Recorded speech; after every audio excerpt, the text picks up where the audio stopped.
His Aunt Honoria's face underwent a transformation that would have been comical under less grave circumstances. Her expression shifted from dignified reproof to something approaching alarm, as though he had quite deliberately announced her participation in some particularly scandalous affair. She turned rather white, gripped the armrest of her chair with sufficient force to suggest that the furniture faced imminent structural compromise, and appeared to be engaged in an internal debate of considerable intensity regarding the appropriate response to such an accusation. "Peter," she began, her voice acquiring that peculiar querulous quality that she employed when confronted with irrefutable evidence of her own duplicity, "you are, as always, demonstrating an irritating capacity to perceive what others have the good sense to overlook. However, I must protest most vehemently that the glove in question has no bearing whatsoever upon the matter at hand. It is merely, She paused, drawing herself up with an effort that appeared to cost her considerable emotional expenditure, and proceeded with the air of one about to make a confession of profound importance. "Very well. I dropped it deliberately, Peter, approximately 20 minutes before I dispatched the telegram summoning you. I dropped it because I had previously retrieved it from the deceased's pocket, where it had been discovered by Eleanor this morning, prior to her informing the police of Mr. Harrington West's death. I thought it prudent to conceal its existence until such time as you might arrive, and explain its significance, which I confess I am entirely unable to comprehend." Lord Peter's eyebrows rose in an expression of theatrical astonishment, though his eyes retained that peculiar quality of having already understood this revelation before his aunt had even begun to articulate it. He crossed to the sofa table, retrieved the glove with the careful precision of one handling a museum artifact of questionable provenance, and examined it with the thorough attention of a man conducting a forensic investigation of the most meticulous character. The glove was indeed of excellent quality. Perrier, as he had initially observed, crafted from the sort of kid leather that suggested both expense and a certain refined sensibility regarding haberdashery. More significantly, it bore a maker's mark inside the cuff, along with a monogram embroidered in silver thread, the initials EHW, rendered in an elaborate Victorian script that suggested either exceptional personal vanity or the conventional gift-giving practices of an affectionate female relation.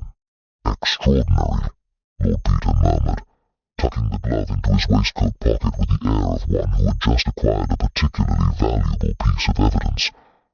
"My dear aunt, you have provided me with what might be termed the first genuinely interesting detail in this entire affair.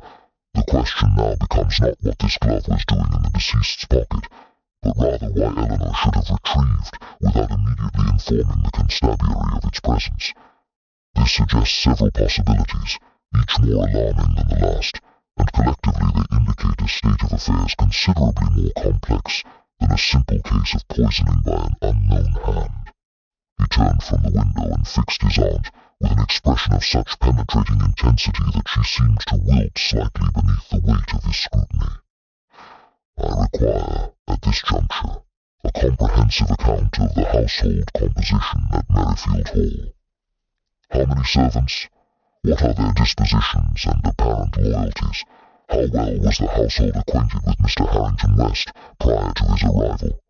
And most crucially, what is the precise nature of Eleanor's relationship with the deceased? Was it merely cousinly cordiality, or does there exist some deeper entanglement of sentiment, or indeed a financial interest?"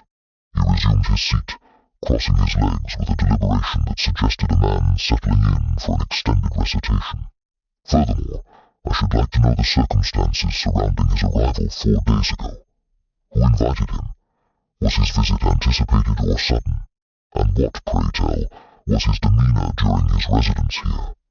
Did he appear anxious, cheerful, distressed, or possessed of that peculiar quality of suppressed excitement that often characterizes individuals engaged in conduct they believe to be clandestine?" His Aunt Honoria gathered herself, smoothed the folds of her skirt with a hand that trembled only very slightly, and proceeded with a methodical recitation of household facts that suggested either a woman of exceptional organizational capacity, or one who had been privately rehearsing precisely these details in anticipation of his arrival. The household consists of myself, Eleanor, and the domestic staff, a butler named Graves, a housekeeper named Mrs. Pettigrew, 4 housemaids including Eleanor's personal attendant, Miss Carmichael, a cook, and a boy who manages the garden and performs various menial tasks. Mr. Harrington West's invitation came entirely from Eleanor, who received a letter from him some 3 weeks prior indicating his imminent return to England and his desire to renew family acquaintance.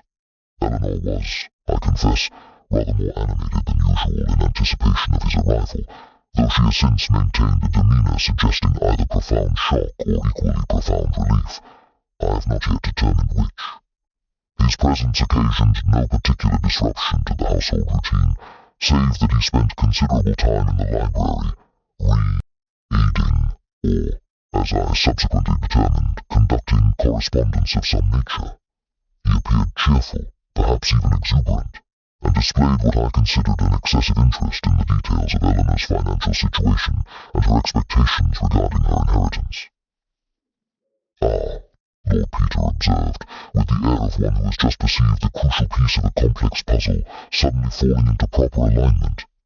"Now we arrive at territory considerably more interesting than the mere fact of his death. Money, dear aunt, always money, or at the very least the prospect thereof. The question now becomes whether young Eleanor was precipitate in her enthusiasm, or whether Mr. Harrington West was possessed of intentions considerably more sinister than a casual renewal of familial bonds. Shall we proceed to interview the lady in question? I confess myself most anxious to ascertain her explanation for the mysterious glove, and indeed to determine what precisely she was doing retrieving evidence from a deceased's person prior to notifying the authorities of their death. Eleanor Harrington West proved to be a young woman of approximately 28 years, possessed of that particular combination of physical attractiveness and nervous energy that often characterizes individuals laboring under considerable emotional strain, and her appearance upon being summoned to the drawing-room suggested that she had spent a considerable portion of the preceding hours engaged in activities calculated to diminish her natural composure. Her hair, which had presumably been arranged with some care that morning, now exhibited a somewhat disheveled quality suggestive of repeated finger-combing, and her eyes bore the reddened appearance of one who had recently been weeping, though whether from grief, fear, or remorse, Lord Peter found himself genuinely uncertain. She entered the room. Why? The hesitant gait, her gaze initially fixed upon her aunt, and only subsequently extending to encompass Lord Peter, whom she regarded with an expression that mingled recognition of his identity with what appeared to be considerable apprehension regarding his presence. "Lord Peter," she began, her voice acquiring that thin, strained quality characteristic of individuals attempting to maintain composure whilst simultaneously experiencing the conviction that said composure was about to collapse entirely. "I confess myself surprised to see you here. Has Aunt Honoria summoned you regarding Geoffrey's death?" I had understood the matter to be under police investigation. Lord Peter rose to greet her with the courteous manner that he invariably employed when addressing members of the fairer sex, regardless of whether they were regarded as suspects in a murder inquiry, and gestured toward a chair positioned at a comfortable conversational distance from his own. "Miss Harrington West, your Aunt Honoria has done me the honour of requesting my assistance in clarifying certain ambiguities surrounding Mr. Harrington West's unfortunate demise. The local constabulary, whilst doubtless diligent in their fashion, are not always possessed of that particular species of logical facility necessary to penetrate the more subtle complexities of such matters. I am, therefore, here in a capacity that is at once unofficial and, I trust, considerably less intimidating than the formal apparatus of police interrogation. Pray, be seated, and allow me to inquire regarding a matter of what I suspect you may initially believe to be trivial significance, but which I assure you I have sound reasons for raising."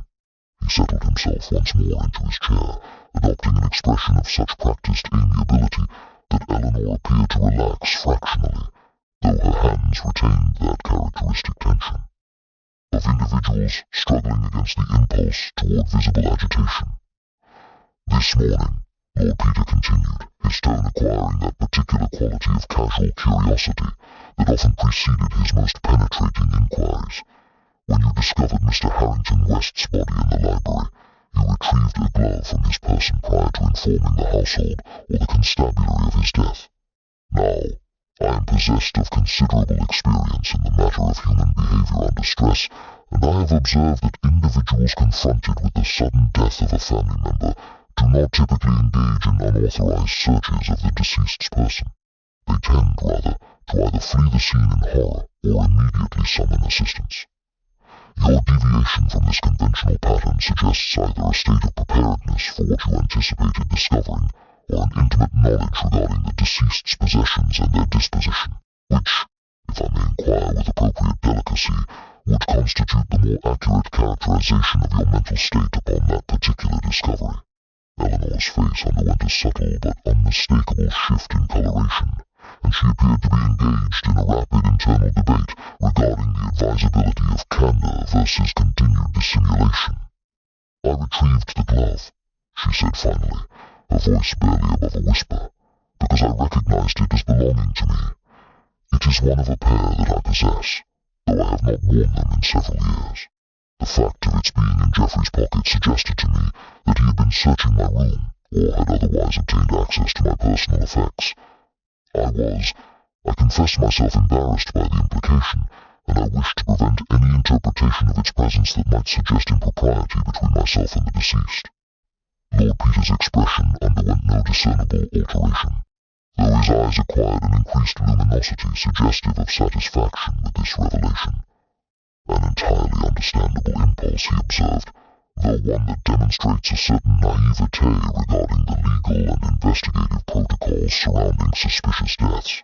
However, I am inclined to credit your explanation regarding the glove's significance contingent upon one further clarification. Precisely when, Miss Harrington West, did you last wear this particular pair of gloves? For I observed that the leather appears relatively unworn, and the monogrammed embroidery suggests neither age nor extensive use." Eleanor hesitated, her gaze shifting toward her aunt, and then returning to Lord Peter with an expression of such profound distress that she appeared to be on the verge of either disclosure or complete emotional collapse. "I have not worn them," she admitted, "since before my engagement was terminated 18 months ago. They were a gift from someone I would prefer not to discuss. When I discovered them in Geoffrey's possession this morning, I experienced a moment of absolute panic. You must understand, Lord Peter, that Geoffrey's arrival, his questions regarding my financial circumstances, his excessive attentiveness, all of this occurred in the context of his having written to me some months ago, suggesting that he possessed information regarding certain matters from my past that he believed I would prefer to remain concealed. I interpreted his presence here as constituting a form of coercion, and when I discovered the glove, I believed he had been searching for evidence to support whatever claims he intended to make." She paused, drawing breath with visible effort. "I removed the glove because I fear that its discovery would lead to questions I have no wish to answer regarding my previous engagement and the circumstances of its termination. But ISW. Here to you, Lord Peter, I did not poison Geoffrey. I simply wished to suppress information of a deeply personal nature." Lord Peter leaned back in his chair, steepling his fingers in a gesture characteristic of his more contemplative moments, and regarded Eleanor with an expression of such studied neutrality that she appeared to find it considerably more unsettling than any direct accusation might have proven. "Miss Harrington West, you have provided me with information of considerable importance, though not perhaps in the manner you anticipated. The question now ceases to be whether you poisoned Mr. Harrington West, and becomes instead whether someone else in this household possessed sufficient motivation to do so, operating under the understanding that his presence and intentions constituted a threat not merely to yourself, but to some other party, whose interests he threatened to expose or compromise." He rose abruptly, his movements suggesting a man possessed of sudden inspiration. "I believe it is time to interview the household staff, commencing with your personal attendant, Miss Carmichael. There is, I suspect, considerably more to this matter than mere blackmail and suppressed scandal." Miss Carmichael, when produced in the drawing-room some 20 minutes hence, proved to be a woman of indeterminate age, perhaps 40, perhaps considerably older, possessed of that particular quality of physical inconspicuousness that often characterizes individuals who have spent extended periods in domestic service and have consequently learned to render themselves simultaneously present and invisible according to the requirements of their employment. She was thin, nearly to the point of gauntness, with grey-streaked hair pulled back so severely that it appeared to cause her physical discomfort, and her eyes possessed that peculiar clarity often observed in individuals. Owls who have trained themselves to notice everything, whilst revealing nothing of their observations.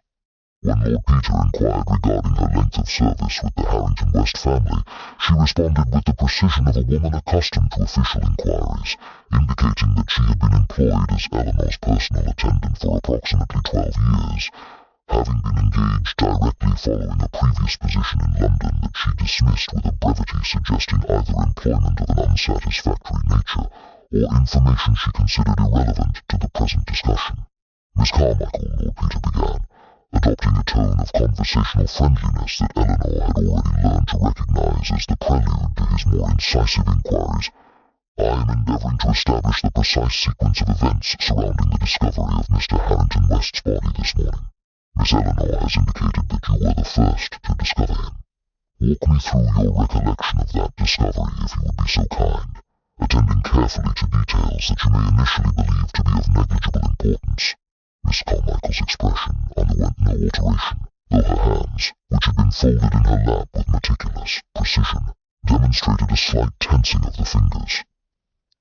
I rose at 6:30 this morning, as is my customary practice, she recounted, her voice possessing that flat, emotionless quality characteristic of individuals reciting information they have already rehearsed to themselves repeatedly. Miss Eleanor required her morning tea at 7 o'clock, which necessitated my retrieving it from the kitchen by approximately 20 minutes prior. I proceeded downstairs, obtained the tea from cook, and was returning via the corridor adjacent to the library when I observed that the library door was slightly ajar. This was irregular. As the library is typically locked during the evening hours, Mr. Graves being responsible for securing all the public rooms, I pushed the door further open and observed Mr. Harrington West positioned in the leather wingback chair. I initially believed him to be asleep, as his posture suggested rest rather than consciousness, but upon closer examination, I perceived that his coloration and the temperature of his extremities indicated that he had been deceased for a considerable period. And your response to this discovery? Lord Peter inquired, his eyes fixed upon Miss Carmichael with such intensity that she appeared to require considerable effort to maintain her composure. Did you immediately ascend the stairs to inform Miss Eleanor, or did you engage in some preliminary investigation of your own? There was a fractional pause, so brief that an observer less attuned to such nuances might have failed to detect it entirely, before Miss Carmichael responded. I observed the cup upon the side table, and I perceived that it contained residual liquid consistent with hot chocolate. I likewise observed that Mr. Harrington West's lips bore a discoloration suggestive of poisoning, and I recognized that the matter required immediate reporting to Miss Eleanor. However, prior to ascending the stairs, I retrieved the glove from Mr. Harrington West's pocket, as I observed it to be monogrammed and deduced that it must belong to a member of the household. Lord Peter's eyebrows rose in an expression of theatrical astonishment. You retrieved the glove, not Miss Eleanor? Eleanor, who had remained silent throughout this exchange, produced a small sound suggestive of distress, and her aunt regarded Miss Carmichael with an expression of mingled shock and something approaching understanding. I confess myself momentarily bewildered, Lord Peter continued, his tone acquiring that part. Peculiar quality of amusement that suggested he was, in fact, considerably less bewildered than he purported to be. Miss Eleanor believed herself to have retrieved the glove this morning, yet you are now indicating that you performed this action prior to informing her of the death. How does Miss Eleanor explain this discrepancy? Eleanor turned to her attendant, her expression acquiring that quality of understanding, mixed with profound sadness that often characterizes individuals confronted with the revelation of betrayal by someone they have implicitly trusted. Carmichael retrieved it, Eleanor said quietly, and brought it to my room along with information regarding Geoffrey's death. She informed me that the glove was mine, and suggested that I retrieve it from her possession and produce it as evidence of my having discovered it myself. She was attempting to protect me from suspicion by creating the appearance of my having been the first to discover the body and the glove simultaneously. I accepted her suggestion because I was frightened and confused, and because I trusted her judgment. But I did not realize that she had deliberately withheld the truth regarding the sequence of events. Lord Peter turned back to Miss Carmichael, his expression acquiring that peculiar quality of sympathetic understanding mixed with inexorable logic that often preceded his most devastating revelations.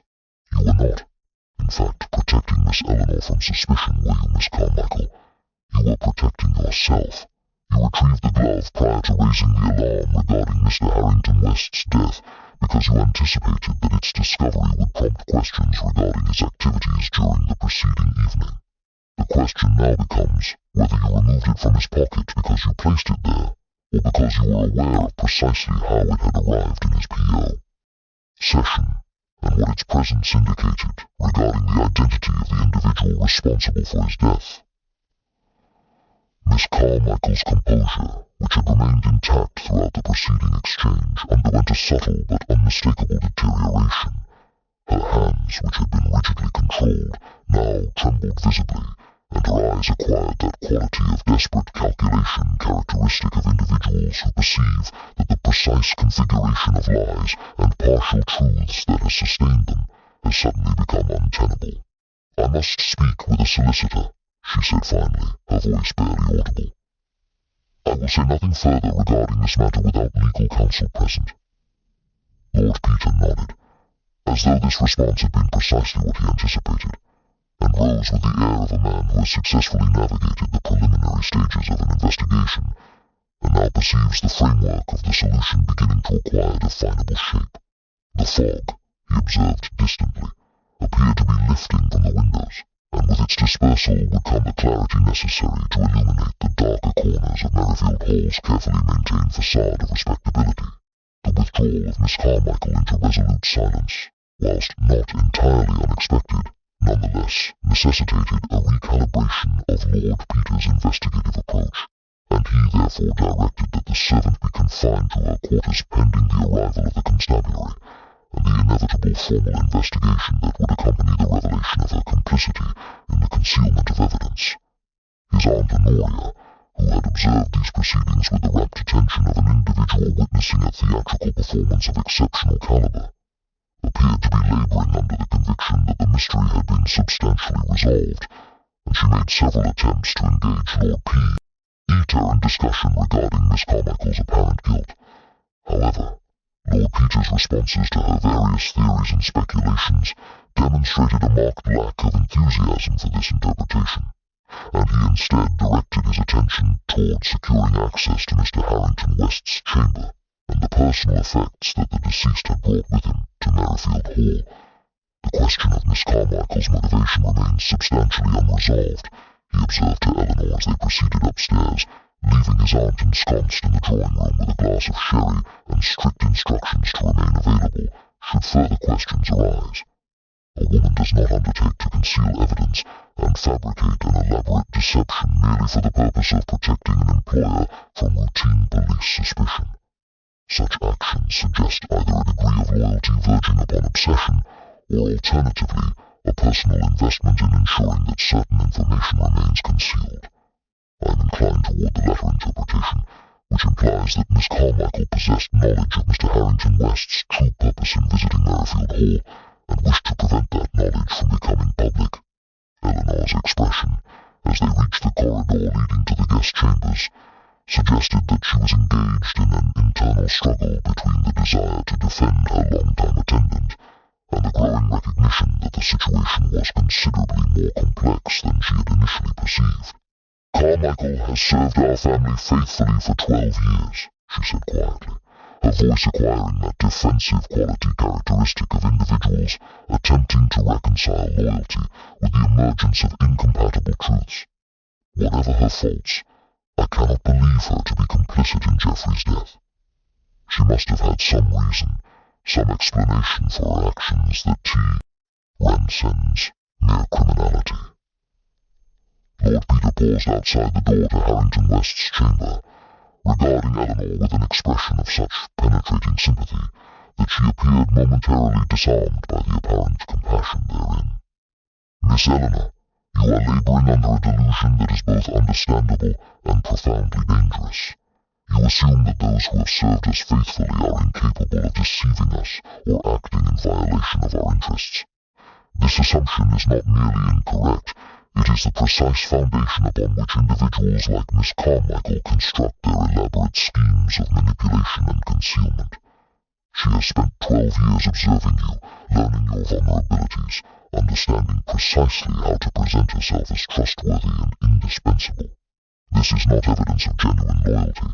It is evidence of an individual possessed of considerable patience and the ability to subordinate her true nature behind a carefully maintained facade. The chamber in which Mr. Harrington West had lodged proved to be one of the more comfortable guest rooms, decorated in that particular style of comfortable but uninspired domesticity that characterizes well-maintained country houses of the Victorian period.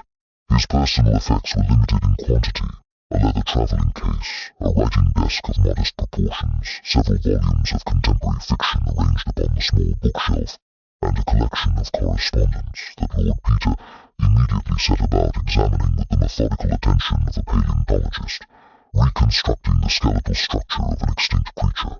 The letters proved to be of considerable significance, as they contained detailed communication between Harrington West and an individual identified only as M, discussing with admirable clarity the particulars of a financial arrangement of dubious legality and the means, B, which certain evidence could be utilized as leverage to compel compliance with the terms of said arrangement.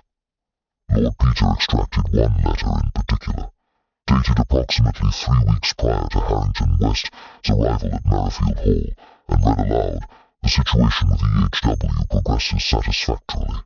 I've established preliminary contact and intimated my awareness of the circumstances surrounding her terminated engagement.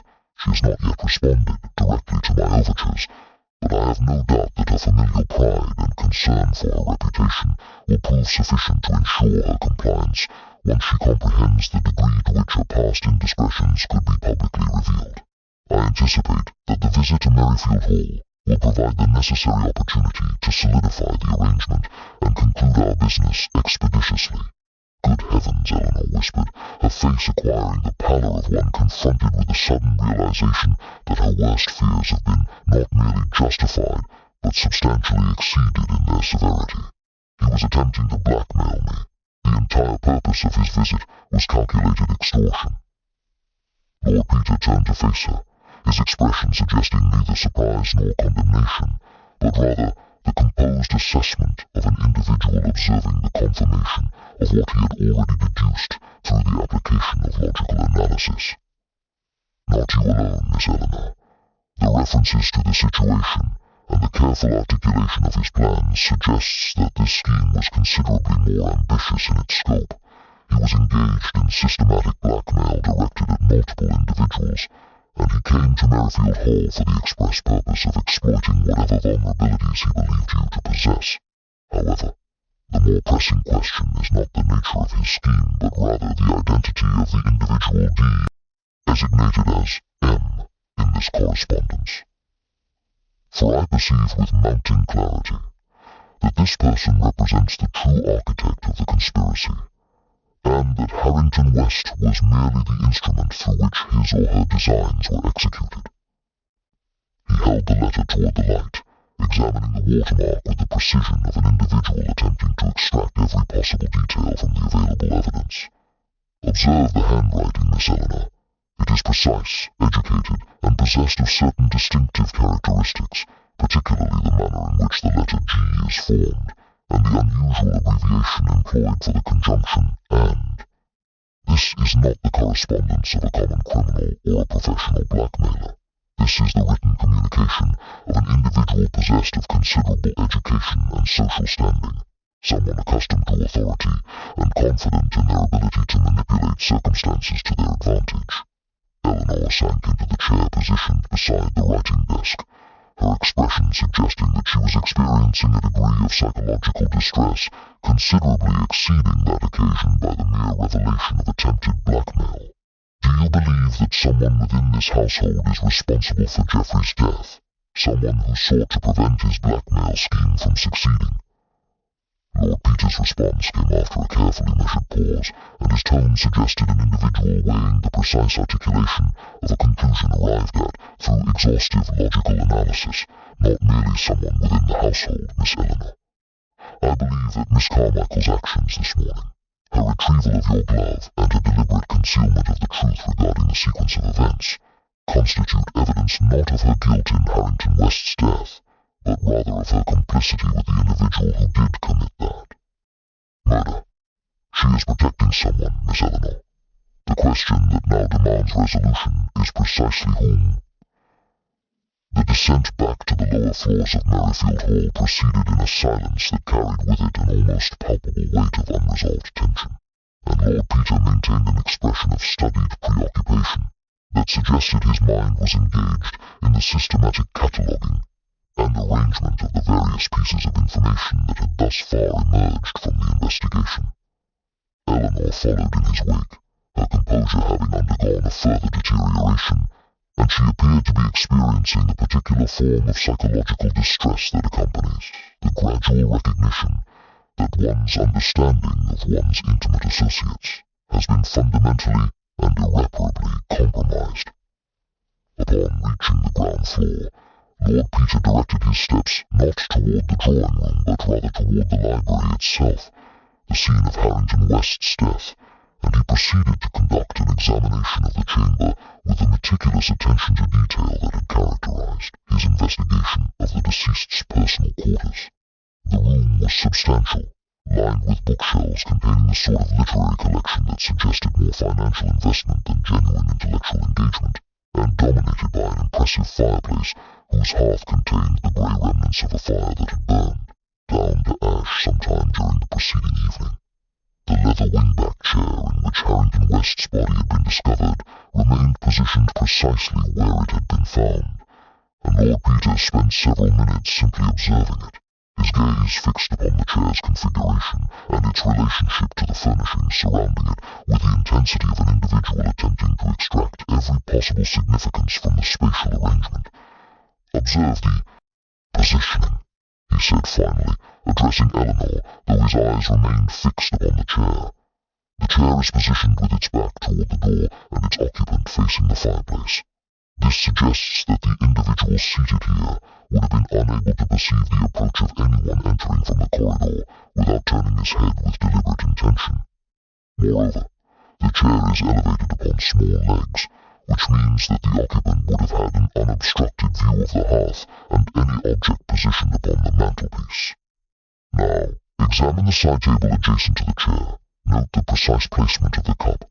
It is positioned not upon the table itself, but slightly overhanging the edge, as though placed with some haste or carelessness. Furthermore, the cup's position relative to the chair suggests that it was accessible to the occupant whilst seated, yet the angle at which it sits is inconsistent with the positioning one would anticipate if the occupant had placed the cup there themselves. He gestured toward the fireplace. The ash in the grate is substantial, indicating that a considerable fire burned here during the evening hours. I observed, during our examination of Mr. Harrington West's chamber, that his window faces eastward. Yet the correspondence I examined bore the date of yesterday morning, and there exists a notation upon the margin suggesting that the letter had been read multiple times.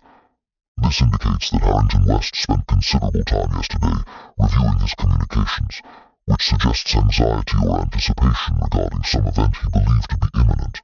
Eleanor, who had been following this recitation with increasing confusion, finally ventured a tentative inquiry. "Lord Peter, what precisely are you endeavoring to establish? Surely the poisoned chocolate constitutes clear evidence of intentional murder regardless of the precise positioning of furniture or the configuration of fires." Lord Peter turned to face her, and his expression contained that particular admixture of amusement and exasperation often observed in individuals explaining logical deductions to those not naturally inclined toward abstract reasoning. "You are correct that the poisoned chocolate constitutes clear evidence of intentional murder. However, the manner in which that poisoning was accomplished and the identity of the individual responsible for introducing the poison into the beverage remain substantially unresolved questions. The obvious interpretation, that the poison was placed in the chocolate prior to its being delivered to Mr. Harrington West, may represent either the literal truth or an elaborate misdirection designed to obscure a considerably more complex series of events. He moved toward the mantelpiece, upon which rested a collection of decorative objects, porcelain figurines, a gilded clock, and several objects of the sort that accumulate upon mantelpieces in country houses without serving any discernible purpose beyond aesthetic embellishment. The household routine at Merrifield Hall, as I understand it from the information your Aunt Honoria provided, involves the preparation of hot chocolate for all guests approximately 1 hour prior to their anticipated retiring time. This beverage is typically prepared in the kitchen, transported upstairs by whichever servant is responsible for such duties, and delivered to the guest chambers for consumption in private. However, Mr. Harrington West appears to have taken his chocolate here in the library rather than in his chamber. Why would he have done so? The most logical explanation would be that he anticipated meeting someone here during the evening hours and wished to be available for that meeting. The presence of the fire, which would have required unsiderable fuel and attention to maintain at the intensity suggested by the ash quantity, indicates that the fire was deliberately built up and maintained for some specific purpose, either to provide additional warmth for an extended period, or, alternatively, to provide a means of destroying evidence of some nature. He turned back to Eleanor with an expression of such penetrating intensity that she appeared almost physically compelled to meet his gaze.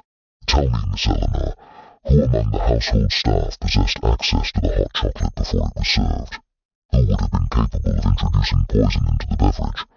And most crucially, who among the members of this household would have possessed a motive to prevent Mr. Harrington West from proceeding with his blackmail scheme that was sufficiently compelling to overcome the natural human reluctance toward committing murder?"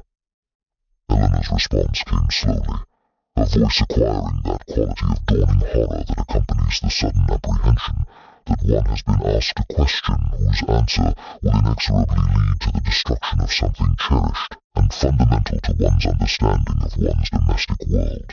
The kitchen staff, cook and her assistant, would have prepared the chocolate. Graves, as butler, would have overseen its delivery. But Carmichael could have accessed it as well, as she frequently retrieved items for me from various parts of the house. As for motive, she paused, her expression suggesting the internal struggle of an individual caught between loyalty and the inexorable demands of logical deduction. "I cannot imagine any member of this household committing murder, Lord Peter. Yet you appear to be suggesting that my suspicion in that direction represents the only rational course available to me." Lord Peter moved toward the library door, and as he reached it, he paused, and turned back to Eleanor with an expression that suggested the sudden clarification of a previously obscure point. "One final observation, Miss Eleanor. When I examined the correspondence in Mr. Harrington West's chamber, I observed that the ink employed in the letters designated as being from M was distinctive, a particular shade of blue-black that is not commonly found in standard fountain pen supplies. Such ink is typically employed by individuals who have acquired their writing implements from specialized sources. I observed a similar ink stain upon Miss Carmichael's sleeve this morning, a detail to which I paid particular attention, though I did not comment upon it at the time. The question that now demands resolution is not whether Miss Carmichael is complicit in the concealment of evidence, but rather whether she is protecting someone whom she loves, and whether that individual represents the true author of Mr. Harrington West's demise. The implications contained within Lord Peter's observation hung suspended in the atmosphere of the library, like a particularly noxious vapor, and Eleanor's face underwent a gradual transformation from confusion to a state approximating comprehension, mingled with profound distress. "You cannot mean to suggest that Carmichael herself," she began, then faltered, recognizing the logical inconsistency inherent in the accusation. Lord Peter shook his head with an expression of patient correction. "I do not suggest that Miss Carmichael personally administered the poison, Miss Eleanor. However, I do suggest that she possesses knowledge regarding the identity of the individual who did, and that she has structured her actions, retrieving the glove, concealing the truth regarding the discovery of the body, in order to provide that individual with time to construct an adequate alibi, or to dispose of whatever evidence might otherwise prove incriminating. The ink stain upon her sleeve indicates that she has been in close physical contact with someone recently engaged in writing with that particular implement, and the most probable candidate for such contact would be an individual with whom she maintains some form of intimate relationship or profound emotional attachment. Eleanor sank into one of the library chairs, her expression suggesting the psychological experience of a structure upon which one has depended suddenly revealing itself to be fundamentally unsound. But who could possibly? Carmichael's family situation is not extensively discussed, Lord Peter. I confess that I know remarkably little of her personal circumstances beyond what she has chosen to share in the course of our employment. She has never mentioned a child or a close relation residing in proximity to Merrifield Hall. I would have assumed that she lived in relative isolation, devoted entirely to her duties. Lord Peter crossed to the mantelpiece once more, retrieving the gilded clock that had caught his attention during his initial examination, and he held it toward the light with the gesture of an individual subjecting an object to scrutiny considerably more intensive than its apparent significance might ordinarily warrant. This clock, he observed, is striking the hour with a discordance that suggests recent manipulation of its internal mechanism. The chimes are approximately 30 seconds irregular relative to the grandfather clock in the entrance hall, which I observed during my arrival this morning. Now, why would such an object be deliberately altered? The most logical explanation would be that someone wished to create the impression of a particular time of day or night being substantially different from the actual temporal reality. This could prove exceptionally useful to an individual constructing an alibi dependent upon the testimony of those who had observed the time at a particular moment. He replaced the clock upon the mantelpiece and turned back to Eleanor with an expression suggesting that his mind was engaged in the final stages of assembling a complex logical edifice. I require access to the household records, Miss Eleanor. Specifically, I require documentation pertaining to Miss Carmichael's employment history prior to her engagement at Merrifield Hall. Your Aunt Honoria indicated that Miss Carmichael had previously been employed in London, but she provided remarkably few specifics regarding the nature of that employment or the circumstances of her subsequent departure from that position. I suspect that investigation of those particulars will prove illuminating regarding her current circumstances and the emotional entanglements that have motivated her participation in the concealment of evidence. Within the hour, having secured the household employment records from the meticulous filing system maintained by your Aunt Honoria's secretary, Lord Peter found himself possessed of information that, whilst not immediately providing definitive proof, nonetheless established a framework of considerable suggestiveness regarding the true nature of Miss Carmichael's personal circumstances. The records indicated that prior to her engagement at Merrifield Hall 12 years prior, Miss Carmichael had been employed as a lady's companion to a wealthy widow residing in Kensington, a position she had apparently terminated under circumstances that the records described with admirable vagueness as differences regarding employment conditions. However, the date of that termination coincided precisely with the birth registration in the Kensington Parish Archives of a child identified as Margaret Eleanor Carmichael, born to one Ellen Carmichael, listed occupation as independent means. The logical implications of this discovery proved sufficiently startling to draw a low whistle of appreciation from Lord Peter, a sound that Eleanor seemed to interpret as an expression of disapprobation regarding her former attendant. Good heavens, Eleanor breathed. You are suggesting that Carmichael had a daughter of whom I was entirely unaware? That she has been deceiving me for an entire 12 years regarding her family circumstances? Lord Peter's response came with the measured precision of an individual articulating conclusions arrived at through rigorous logical analysis. I am suggesting considerably more than mere deception, Miss Eleanor. I am suggesting that Miss Carmichael has a daughter whom she has endeavoured to provide with opportunities and advantages that her own station in life would not ordinarily permit. The fact of that daughter's existence being concealed from her employers suggests suggests either shame regarding circumstances of the child's legitimacy, or alternatively, a desire to prevent any inquiry into the child's current location and circumstances. We require, I believe, additional information regarding the individual designated as Ellen Carmichael. I suspect that we shall discover this person to be considerably more than merely an independent woman of means. A subsequent inquiry among the household staff, conducted by Lord Peter with the careful discretion of an individual undertaking an investigation without wishing to alert the object of that investigation to his activities, revealed that the village postmistress had on several occasions received parcels addressed to an A.C. Harrington, at a cottage located approximately 3 miles distant from Merrifield Hall. This address, when cross-referenced with the employment records and the correspondence discovered in the deceased chamber, suggested the existence of an individual who had previously borne the surname Harrington, and had apparently maintained sufficient connection to that name to employ it as a contemporary identifier. The particular significance of this discovery became apparent when Lord Peter, upon examining the desk in his assigned guest chamber that evening, discovered a letter bearing the same distinctive blue-black ink as that found in the deceased's correspondence, addressed to his Aunt Honoria, and composed in a hand that bore unmistakable similarities to that evidenced in the blackmail correspondence. The letter, though unsigned, contained a confession of extraordinary specificity regarding the events of the preceding evening, and it concluded with a statement of such psychological clarity that Lord Peter found himself possessed of the complete solution to the mystery, even before he had finished perusing its contents.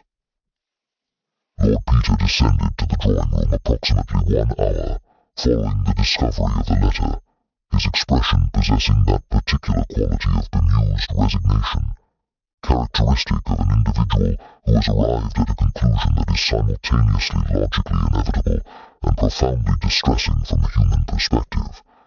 His Aunt Honoria was engaged in the perusal of an illustrated periodical devoted to contemporary domestic arrangements, and she looked up at his entrance with the expectant expression of one anticipating the imminent resolution of the mystery that had been occupying the household's attention.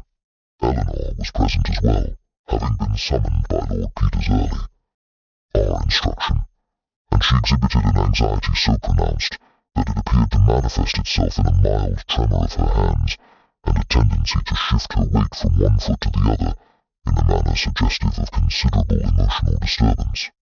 "I have," Lord Peter announced, settling himself into a chair with the deliberate precision of one about to deliver an address of considerable importance, arrived at a comprehensive understanding of the circumstances surrounding Mr. Harrington West's death.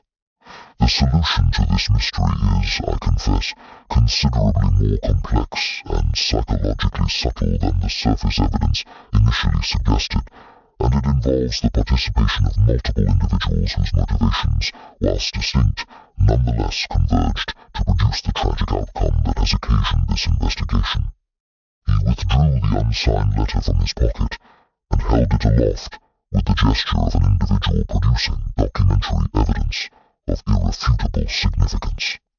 This letter was discovered in my chamber this evening, composed in the distinctive ink that constitutes one of the primary pieces of evidence linking the various participants in this affair. The letter is a confession, partial, yet sufficiently detailed to establish beyond reasonable doubt the sequence of events that culminated in Mr. Harrington West's death. Before I articulate the full deduction, however, I believe it appropriate that we summon the constabulary and ensure that a proper official record is established. However, I should first like to confirm certain particulars through direct inquiry of those whose involvement in this matter is now becoming evident. He turned his attention toward the door, through which Miss Carmichael was at that moment being escorted by the household footman, her expression suggesting that she had been apprised of Lord Peter's discovery and was preparing. G. herself for the inevitable confrontation that would accompany such knowledge. "Miss Carmichael," Lord Peter began, his tone acquiring that particular quality of sympathetic understanding mixed with inexorable logic that often preceded his most significant revelations. "I am about to articulate a theory regarding the death of Mr. Geoffrey Harrington West. possess information that will either confirm or refute the central elements of that theory. I do not believe you to be the author of his death, nor do I believe your intentions in concealing evidence to have been motivated by any desire to obstruct justice in its abstract sense. Rather, I believe you acted as you did because you were protecting an individual for whom you maintain a degree of affection that transcends the ordinary boundaries of professional loyalty. Specifically, I believe you were protecting your daughter, Ellen Carmichael, or as I suspect she now styles herself, Ellen Harrington, who resides in a cottage 3 miles distant from this house, and who, I further suspect, was intimately acquainted with Mr. Harrington West prior to his arrival at Merfield Hall.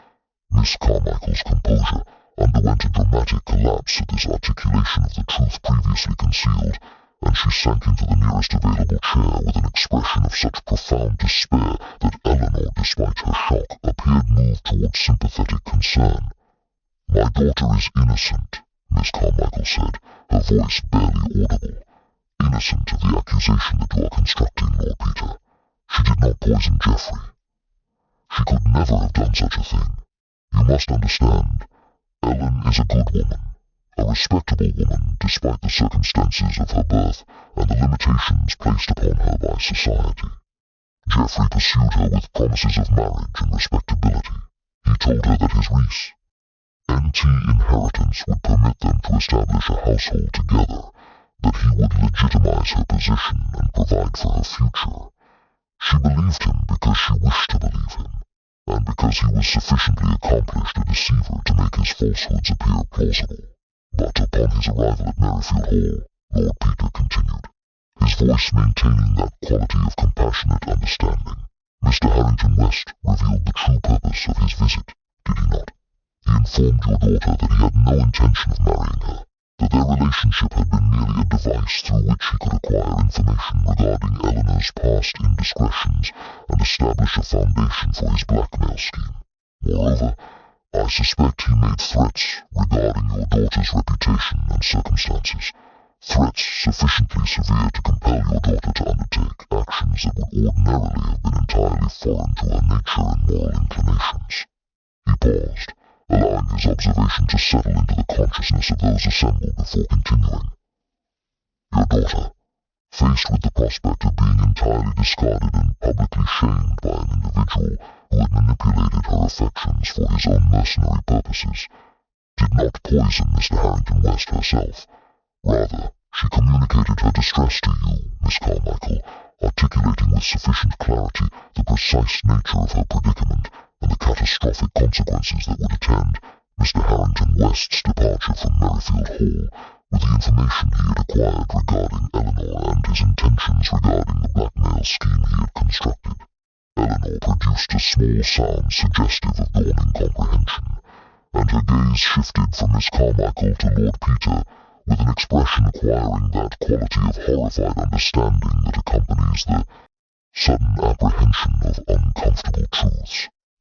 "You are suggesting," she said, her voice barely more than a whisper, "that Carmichael poisoned Geoffrey herself, that she placed the strychnine in his chocolate, intending to prevent him from executing his scheme against me?" Lord Peter shook his head with an expression of patient correction. "I am suggesting something considerably more subtle, Miss Eleanor. I am suggesting that Miss Carmichael did not poison the chocolate at all. Rather, she is protecting someone else entirely, someone whose identity I have only this moment comprehended through the careful examination of the evidence that has accumulated throughout this investigation. The true architect of Mr. Harrington West's death is not Miss Carmichael, and not her daughter Ellen, but rather a third party whose motivations were sufficiently compelling to overcome the natural human reluctance toward committing murder, and whose connection to the events of the preceding evening has been concealed by means of an elaborate deception involving the manipulation of timepieces and the careful orchestration of testimony designed to misdirect suspicion toward more obvious candidates. The assembled company underwent a perceptible shift in their collective psychological state upon the articulation of this pronouncement, and the atmosphere within the drawing room acquired that particular quality of tension characteristic of individuals suddenly confronted with the recognition that the solution to a complex mystery was about to overturn their fundamental understanding of the household dynamics that had sustained them. Lord Peter rose from his chair and proceeded toward the window, where the fog that had characterized the preceding days had indeed lifted, revealing the grounds of Merrifield Hall in the clarity of approaching evening light. "Allow me to reconstruct the events of yesterday." "Good evening," he said, his voice acquiring that pedagogical quality characteristic of an individual about to deliver the denouement of an elaborate logical deduction. Mr. Harrington West, possessed of considerable knowledge regarding his blackmail scheme, and confident in his ability to manipulate those around him, consumed his evening chocolate in the library rather than retiring to his chamber. This suggests that he anticipated a meeting with someone, an individual with whom he wished to conduct clandestine conversation. The preparation of hot chocolate occurs with regularity at Merrifield Hall, and the timing of this ritual would have been known to all members of the household. However, the consumption of that chocolate in the library, rather than in the privacy of a guest chamber, suggests that Mr. Harrington West had arranged to meet someone there during the evening hours. He turned back to face the assembled company, and his gaze fixed with particular intensity upon the doorway through which the household members proceeded during the course of their daily activities. The poison employed was strychnine, a substance not easily obtained by casual poisoners, but rather one that requires access to specific sources, veterinary supplies, agricultural implements, or specialized chemical suppliers. The stain upon Miss Carmichael's sleeve this morning was not derived from the poisoning itself, but rather from contact with an individual who had recently been engaged in writing with distinctive ink. This ink, as I have previously observed, appears in the blackmail correspondence and suggests an individual possessed of education and the resources to employ specialized writing implements. Miss Carmichael did not poison the chocolate. Rather, she became aware of the poisoning through some mechanism that I shall articulate momentarily, and she undertook to conceal the evidence to shield herself from accusation, but to provide time for another individual to establish an alibi of sufficient credibility to withstand police scrutiny. Eleanor had begun to evidence signs of acute psychological distress, and she appeared to be engaged in a desperate struggle to arrive at the identity of the individual whom Lord Peter was describing through his elaborate process of logical elimination. "The question that demands resolution," Lord Peter continued, "concerns the mechanism through which Miss Carmichael became aware of the poisoning prior to the body's official discovery. If Mr. Harrington West consumed poisoned chocolate at approximately 9 o'clock in the evening, the customary time for the household beverage ritual, and if Miss Carmichael did not discover the body until 6:30 the following morning, how could she have possessed knowledge of the poisoning, sufficiently detailed to motivate her concealment of evidence?" He paused, allowing the logical inconsistency to settle into the consciousness of those assembled before articulating his conclusion. "The answer is that she possessed that knowledge because she was informed of it by someone who had witnessed the death itself or its immediate aftermath, someone who, having poisoned the chocolate or introduced poison into it prior to its delivery, remained in proximity to Mr. Harrington West during the evening hours and observed the effects of the strychnine manifesting themselves. At this juncture there came a sound from the doorway that arrested the attention of all assembled parties, a sound that approximated a strangled sob combined with an expression of despair so profound that it appeared almost to possess physical manifestation. Mr. Graves, the butler of Merrifield Hall, stood in the aperture of the drawing-room, his customary composure entirely abandoned, his face bearing an expression of such profound anguish that he appeared to be on the verge of complete psychological collapse. "I cannot allow this deception to continue," he said, his voice acquiring that quality of hollow desperation characteristic of individuals who have reached the absolute limit of their capacity to maintain pretense. "It is I, Lord Peter. I am the individual you are describing. I poisoned Geoffrey Harrington West, and Miss Carmichael's actions this morning were undertaken at my specific instruction and motivation." Lord Peter's expression underwent no alteration, though his eyes acquired an increased luminosity suggesting satisfaction with the confirmation of his deductions. I had begun to suspect your involvement, Mr. Graves, approximately 1 hour following my arrival at Merrifield Hall. You see, the manipulation of the clock upon the mantelpiece would have required intimate knowledge of its mechanism and the confidence that comes from familiarity with the household's mechanical systems. A butler of Merrifield Hall's standing would possess precisely such knowledge. Furthermore, the positioning of the cup upon the side table, overhanging the edge with apparent carelessness, suggested that it had been placed by someone attempting to create an appearance of accident whilst actually exercising considerable control. Your hand, Mr. Graves, if you will permit me to observe it, bears a small cut upon the index finger of the right hand, consistent with recent contact with strychnine, a substance known to cause chemical burns upon prolonged contact with exposed dermis. I observed this wound this morning and filed it away as a detail requiring subsequent analysis.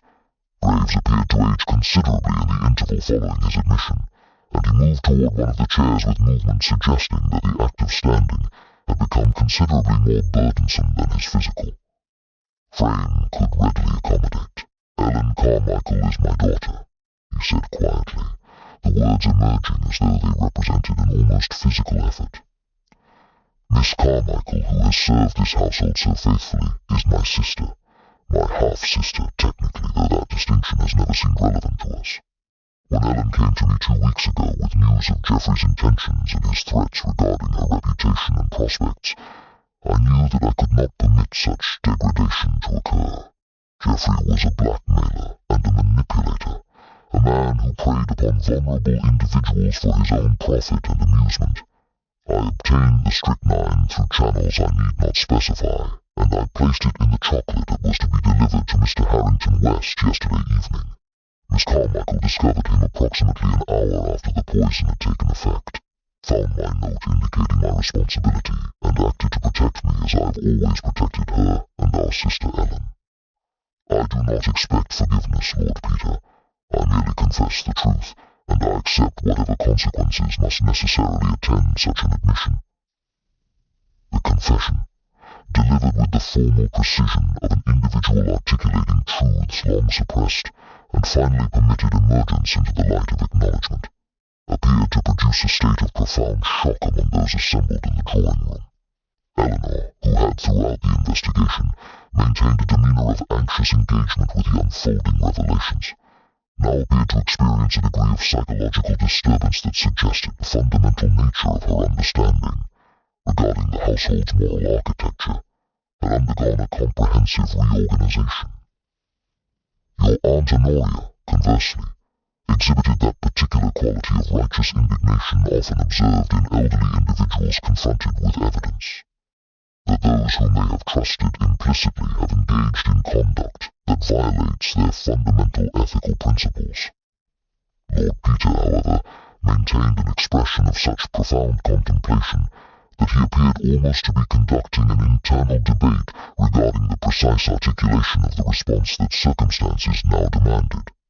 Mr. Graves, he said finally, his voice acquiring that particular quality of careful neutrality characteristic of an individual weighing moral complexity against legal obligation, your confession is admirably candid, and it demonstrates a level of ethical clarity that is considerably more admirable than the majority of individuals in your circumstances would be likely to evidence.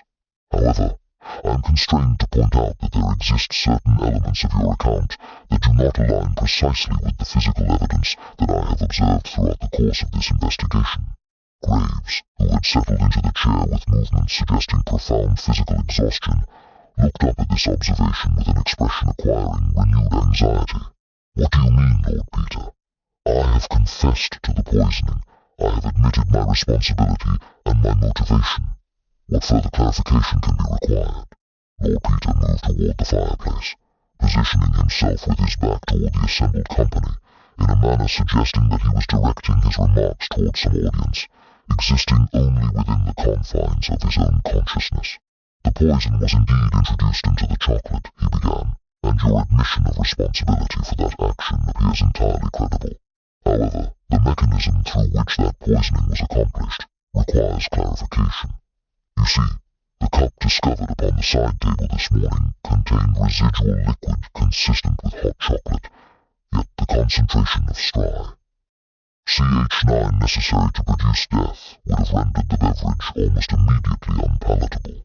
The bitter, acrid flavor of strychnine is sufficiently pronounced that any individual consuming such a mixture would have recognized the contamination almost immediately. This suggests that the poison was not introduced into the chocolate prior to its consumption, but rather administered in some other manner, perhaps subsequent to the initial consumption of the beverage, or through some mechanism that permitted the strychnine to enter the body without being detected by the taste buds. He turned back to face Graves, and his expression suggested an individual who had just arrived at an understanding of considerable psychological complexity. Furthermore, your confession regarding Miss Carmichael's involvement contains a logical inconsistency that I must invite you to address. You indicate that Miss Carmichael discovered Mr. Harrington West's body approximately 1 hour following the poison's administration, yet the evidence suggests that the strychnine would have produced visible effects considerably more immediately than such a delay would permit. Strychnine poisoning is characterized by violent muscular contractions and a rigidity of the facial musculature that becomes apparent within minutes of ingestion. Yet the witnesses who observed Mr. Harrington West's body this morning indicated that he appeared to be resting peacefully, his expression composed rather than contorted in the rictus characteristic of strychnine poisoning. This discrepancy suggests that either the poison employed was not, in fact, strychnine, or that the poisoning occurred through a mechanism considerably more elaborate than a simple introduction of the substance into the evening beverage. Graves' expression underwent a transformation suggesting that Lord Peter's observations had struck upon some fun. The mental truth that the butler's confession had been designed to conceal or obscure. You are quite correct, Lord Peter, Graves said finally, his voice acquiring that quality of resigned acceptance characteristic of individuals confronted with a recognition that their carefully constructed deceptions have proven insufficient to withstand rigorous logical analysis. I did not poison the chocolate. I confessed to doing so because Miss Carmichael, my sister, asked me to undertake this confession. You see, the individual who actually poisoned Mr. Harrington West was neither myself nor Miss Carmichael, but rather Ellen, my daughter. However, Ellen did not poison him through the chocolate, nor did she employ strychnine. She employed a considerably more subtle mechanism, one that would have appeared to constitute a natural death absent the careful forensic analysis that you have been conducting throughout this investigation. Eleanor produced a small sound suggestive of shock, and her gaze shifted from Graves to Lord Peter with an expression suggesting the painful process of comprehending information that contradicted her established assumptions regarding the identity and motivation of the individuals involved in this tragedy. Ellen administered arsenic, Graves continued, not in the chocolate, but in the form of repeated small doses administered through contact with Mr. Harrington West's person over a period of several days. Arsenic, when introduced in small quantities through dermal contact, produces effects that accumulate gradually, and the death, when it finally occurs, can superficially appear to constitute natural expiration resulting from cardiac failure or some other ordinary cause. Ellen obtained employment as a temporary member of the household staff under an assumed name, ostensibly to assist with the preparation of Mr. Harrington West's chambers. During this time, she applied the arsenic to the interior surfaces of his clothing, his bedding, and the furnishings he frequented most regularly. The poison, absorbed gradually through contact with his skin, accumulated in his system until the concentration reached a level sufficient to produce death. Yesterday evening, when he consumed the chocolate in the library, the accumulated poison manifested itself in a manner that appeared consistent with strychnine poisoning, but was, in fact, the result of chronic arsenic exposure reaching its catastrophic conclusion. Lord Peter nodded slowly, as though this explanation represented the final piece of a complex logical puzzle suddenly falling into proper alignment. Arsenic poisoning, he murmured, producing the appearance of strychnine poisoning through a mechanism of such psychological and pharmacological sophistication that it would have deceived the majority of medical examiners not particularly attuned to such subtleties. A brilliant deception, Mr. Graves, and one that demonstrates considerable knowledge regarding both toxicology and the psychology of criminal investigation. However, it does not resolve the fundamental issue that now demands resolution, namely, the question of what precise course of action constitutes the appropriate response to these revelations.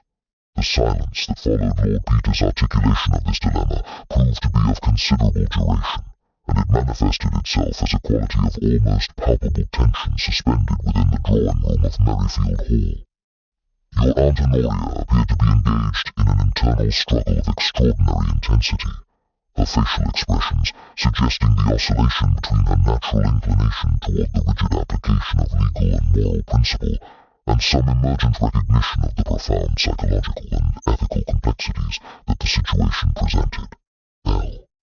Enor, meanwhile, had risen from her chair and moved toward the window, where she gazed out upon the now visible grounds with an expression suggesting that she was engaged in the difficult process of reconciling her affection for Miss Carmichael and her aunt's household with the irrefutable evidence of criminal culpability that Lord Peter had articulated with such meticulous precision.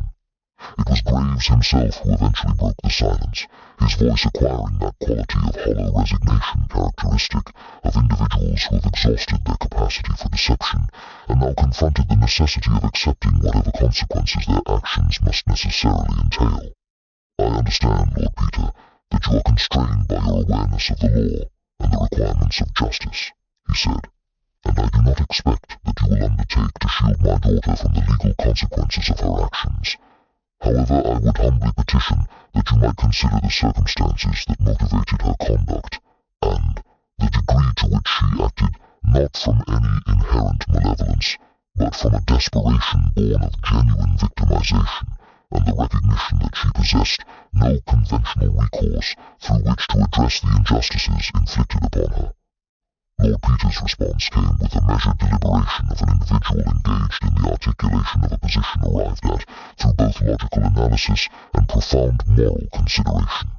Mr. Graves, you have articulated with admirable clarity the central moral and legal paradox that this case presents.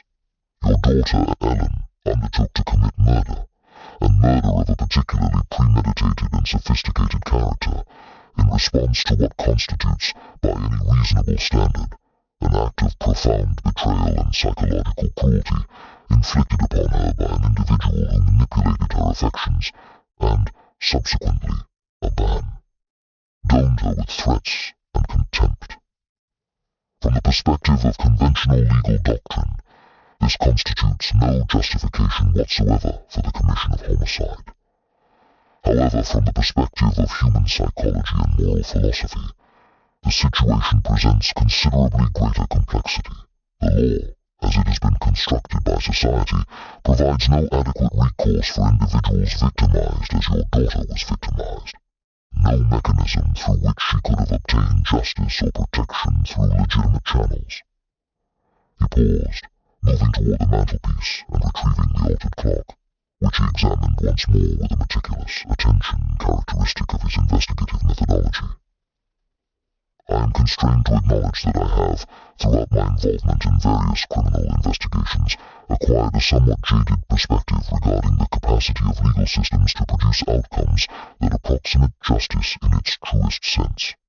The law, you understand, is an instrument of considerable crudeness, capable of distinguishing between guilt and innocence, capable perhaps of determining culpability, but possessed of a remarkable incapacity for addressing the genuine moral questions that underlie the commission of criminal acts.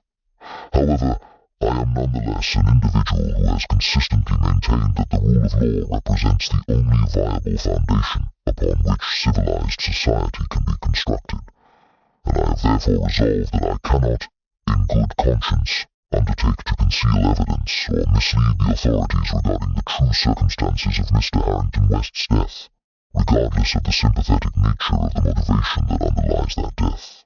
Eleanor turned from the window at this pronouncement, and her expression suggested the experience of profound disappointment, mingled with a grudging recognition of the logical necessity inherent in Lord Peter's position. You intend to inform the constabulary of everything you have discovered, she said, her voice acquiring that quality of resigned acceptance characteristic of individuals confronted with unavoidable truths. Everything, Miss Eleanor, Lord Peter confirmed, with one significant caveat. I intend to provide the constabulary with a comprehensive account of the facts as they have been revealed through my investigation. But I do not intend to undertake editorializing regarding those facts, or to suggest conclusions regarding guilt or innocence that transcend what the evidence itself strictly demonstrates. I shall indicate that poison was employed, that Mr. Harrington West was a blackmailer engaged in systematic extortion, that your household was subjected to considerable strain as a result of his presence, and that certain members of the household have indicated awareness of the precise mechanism through which his death was accomplished. I shall further indicate that Miss Carmichael appears to have engaged in the concealment of evidence, and that Mr. Graves has undertaken to confess to involvement in the poisoning.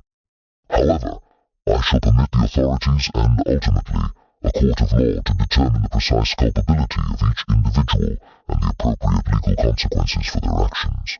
He moved toward the door, then paused with his hand upon the doorframe, turning back to address the assembled company with an expression of such profound melancholy that it appeared almost to constitute a physical manifestation of the moral burden that his conclusion had imposed upon him.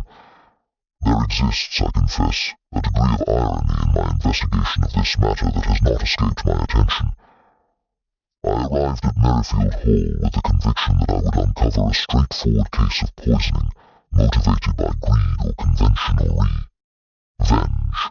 Instead, I have discovered a situation of such profound moral complexity that I find myself uncertain whether the individual who committed the actual act of poisoning should be regarded as a criminal requiring punishment, or as a victim whose desperation circumstances transformed into an instrument of retribution.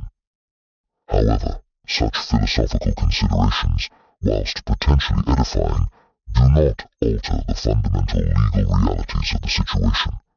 The law must be applied, Miss Eleanor, even when the application of that law produces outcomes that our personal sympathies might incline us to resist. As Lord Peter proceeded toward the drawing-room door to summon the constabulary, Graves rose from his chair with movements suggesting that some final resolution of his internal psychological turmoil had been achieved. Lord Peter, he called out, his voice acquiring that quality of desperate urgency characteristic of individuals confronted with the absolute finality of impending legal proceedings, I must tell you, my confessions were not motivated entirely by desire to protect my daughter. I confess that I myself harbored deep resentment toward Mr. Harrington West, that I was aware of Ellen's suffering and her intentions, and that I permitted her to proceed with her plan without attempting to prevent it. In a very real sense, I am complicit in his death, whether or not I placed the arsenic myself. Perhaps, in accepting legal responsibility, I can provide Ellen with some protection, some mitigation of the consequences she must face.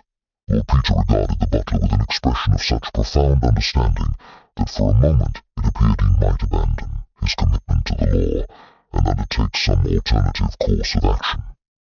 Yet he merely nodded slowly, acknowledging the sacrifice that Graves was offering, and he proceeded to execute his duty with the quiet precision of an individual committed to the imperfect but necessary machinery of justice.